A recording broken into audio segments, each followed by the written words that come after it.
নিম্নচাপের প্রভাবে উত্তাল রয়েছে সাগর, প্লাবিত হয়েছে উপকূলের বেশ কিছু এলাকা।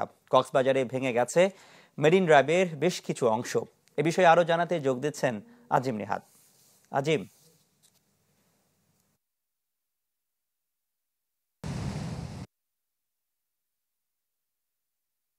আমরা আজকে সকালে যখন জোয়ারের তীব্রতা ছিল 11টা থেকে, তখন সেখানে সে সময় ছিলাম, অনেক বেশি উপরে উঠে গিয়েছিল।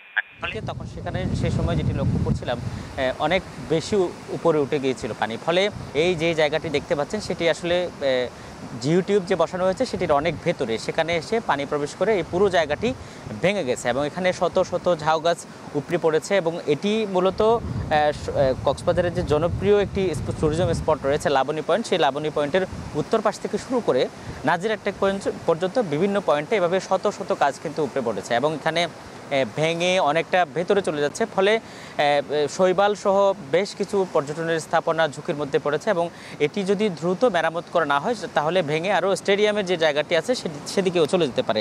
এর পাশাপাশি আমরা খবর নিয়ে যেটি জেনেছি, আজকে কুতুবদিয়ার আলী আকবর ডেইল সহ যেই নিম্ন এলাকাগুলো রয়েছে সেখানেও পানি প্রবেশ করেছে এবং সেখানেও বেশ কিছু বেড়িবাঁধ ক্ষয়ক্ষতি হয়েছে। ফলে সেই গ্রামগুলো প্লাবিত হয়েছে এবং সেখানে বেশ কিছু মানুষ দুর্ভোগের মধ্যে আছে। তবে এখনও পর্যন্ত আমরা নিশ্চিত হতে পারিনি আসলে কত ঘর এই মুহূর্তে পানির নিচে রয়েছে। এবং একই সাথে মেরিন ড্রাইভ যে এলাকাটি রয়েছে সেখানেও প্রতি বছরের মতো এবারও বেশ কিছু জায়গায় ভাঙন সৃষ্টি হয়েছে এবং সেখানেও কয়েক বছর আগে কিন্তু পানি প্রবেশ করে গ্রামের মধ্যে ঢুকে গিয়েছিল। এবারও সেই ধরনের আশঙ্কা তৈরি হচ্ছে। যদিও কর্তৃপক্ষের পক্ষ থেকে ইতিমধ্যে সেখানে তৎপরতা চালানো হচ্ছে যাতে করে এই ভাঙনটা কেন যায়। এবং এই তীব্র জোয়ারের যে তীব্রতা এবং পানির যে এর মধ্যেও কিন্তু আমরা দেখতে পাচ্ছি সমুদ্র সৈকতের বিস্তীর্ণ জায়গা জুড়ে সেখানে পর্যটকরা গোসল করছেন, তারা নানাভাবে নিষেধ না মেনে চলে যাচ্ছেন। ফলে এখানে লাইফগার্ড কর্মী, বীজকর্মী সহ অন্যান্য যারা আছেন প্রত্যেকেই একটা হিমশিম কাটছে তাদেরকে নিয়ন্ত্রণের জন্য। এবং এই পরিস্থিতির মধ্যেই মূলত দুর্ঘটনাগুলো ঘটে।